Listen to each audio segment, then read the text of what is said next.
राजस्थान में एक दौर था जब नेताओं की आवाज धीमी हो जाती थी और एक नाम फुसफुसाहट में लिया जाता था। वो नाम था आनंदपाल सिंह। कुछ के लिए और रॉबिन हुड था, कुछ के लिए दहशत का दूसरा नाम। लेकिन सवाल ये नहीं है कि वह कौन था, सवाल ये है कि उसने सिस्टम को क्यों हिला दिया। आज की कहानी उस आदमी की है जिसकी मौत के बाद भी राजस्थान चैन की नींद सो नहीं पाया। जी हाँ, आज की कहानी किसी गैंगस्टर की नहीं है। ये वीडियो आप अंत तक जरूर देखिएगा क्योंकि यहाँ फैसला आप करेंगे कि आनंदपाल अपराधी था या सिस्टम की सबसे खतरनाक चूक थी। और आगे बढ़ने से पहले अगर आप असली क्राइम स्टोरी अनसुनी फाइलें और वे कहानी सुनना चाहती हैं जो न्यूज में अधूरी रह जाती है तो क्राइम बुक को फॉलो कर लीजिएगा। लाइकन की घंटी को भी आप जरूर दबा दीजिएगा क्योंकि यहाँ हर कहानी रिसर्च के साथ आती है। आनंदपाल सिंह की कहानी किसी गली से नहीं ली गई है, किसी धमाके से नहीं आई है, किसी एनकाउंटर से नहीं हुई है, बल्कि उस जमीन से शुरू होती है जहां बराबरी कागजों में लिखी जाती है और जिंदगी में तोड़ी जाती है। जी हाँ, एक गांव था, जैसे कि एक राज्य है राजस्थान। नागौर जिला पड़ता है, लुट्टन तहसील पड़ती है। 31 मार्च 1975 में एक साधारण किसान परिवार में आनंदपाल सिंह का जन्म होता है।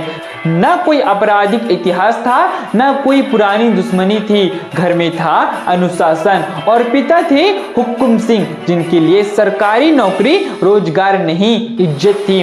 पिता चाहते थे बेटा फौज में जाए, वर्दी पहने, सीना को चौड़ा करे और समाज में सिर ऊंचा रखे। आनंदपाल पढ़ाई से भागने वाला इंसान नहीं था, वो औरों से बेहतर था। उसने 12वीं पास की थी, बीएड की पढ़ाई की थी। ग्रामीण में राजस्थान में उस दौर में ये छोटी बात नहीं थी साहब। वो किताबों में पढ़ता था, अंग्रेजी को समझता था और खुद को अलग महसूस करता था।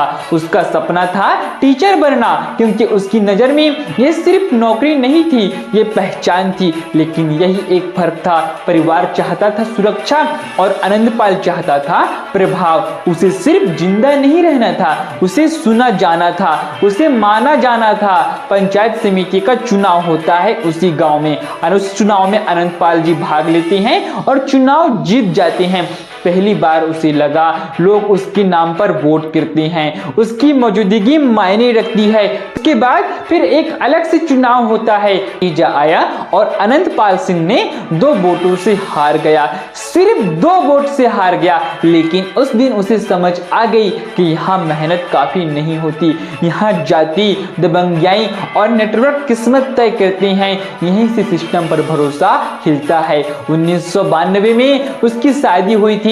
बिंदोरी में घोड़ी पर बैठने पर आपत्ति जगाई गई थी। कोई जातिगत मामला था, जातिगत विरोध था। घोड़ी तो निकल गई थी लेकिन अपमान भीतर रह गया था। उस दिन आनंदपाल ने पहली बार सोचा था बराबरी कानून से नहीं मिलती है, बराबरी तो साहब हमें ताकत से मिलती है। ये विचार सिर्फ एक बीज था, एक पौधा था जो धीरे धीरे जहर बनता जा रहा था। उसके मन में, उसके दिल में अपमान तो जिंदा था लेकिन राजनीति के रास्ते बिल्कुल बंद हो गए थे और भीतर पूरा गुस्सा फूट रहा था।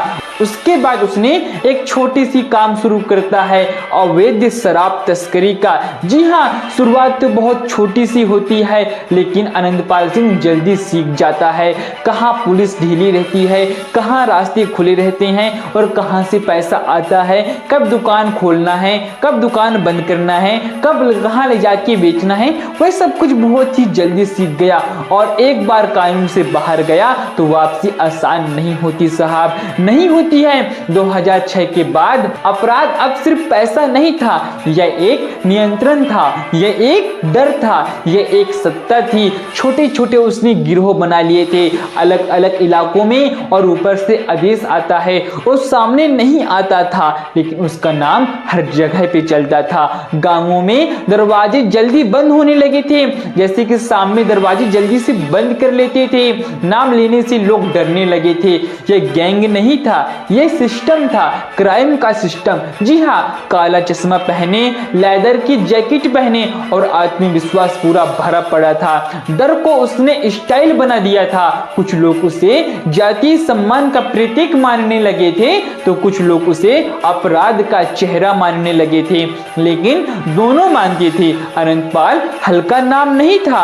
2015 में बीकानेर में सेंट्रल जेल में गैंगवार हुआ था, फिर नागौर कोर्ट में पेशी हुई थी और उसके बाद अनंतपाल सिंह को पुलिस वैन में बैठा के जेल भेजा जा रहा था। फिर उसी भेजते समय जेल में उस वैन पर एक हमला होता है जिसमें से एक पुलिसकर्मी मर जाता है। अनंतपाल उस वैन से निकल के जंगल की तरफ जाके फरार हो जाता है।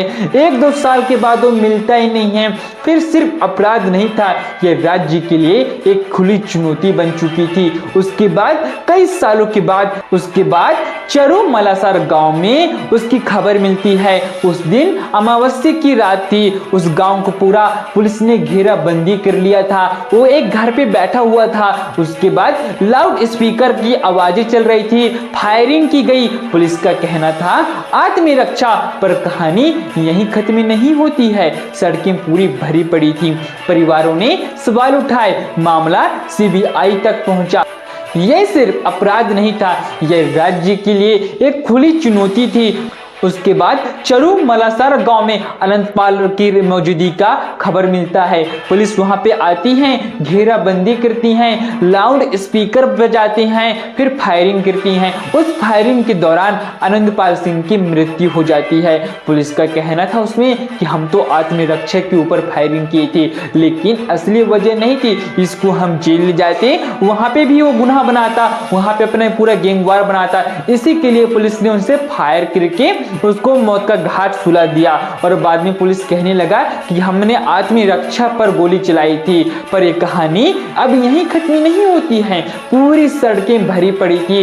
परिवार ने सवाल उठाए थे, मामला सीबीआई तक पहुंच गया था।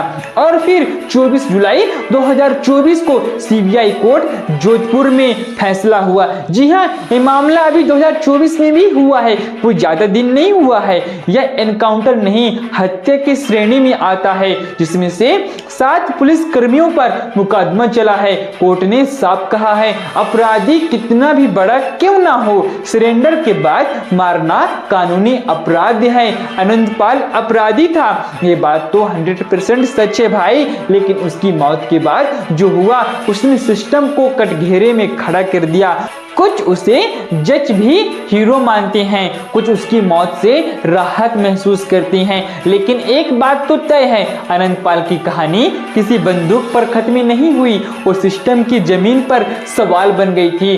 अब आप क्या सोचते हैं, अनंतपाल क्या अपराधी था या सिस्टम की नाकामी थी? आप कमेंट में जरूर बताइएगा। और अगर आप इस कहानी का कोई एक हिस्सा डिटेल में सुनना चाहते हैं तो वो भी बताइए। आप क्राइम बुक चैनल से जुड़े रहिए, क्योंकि यहाँ कहानियां सिर्फ सुनाई नहीं जाती, महसूस कराई जाती है।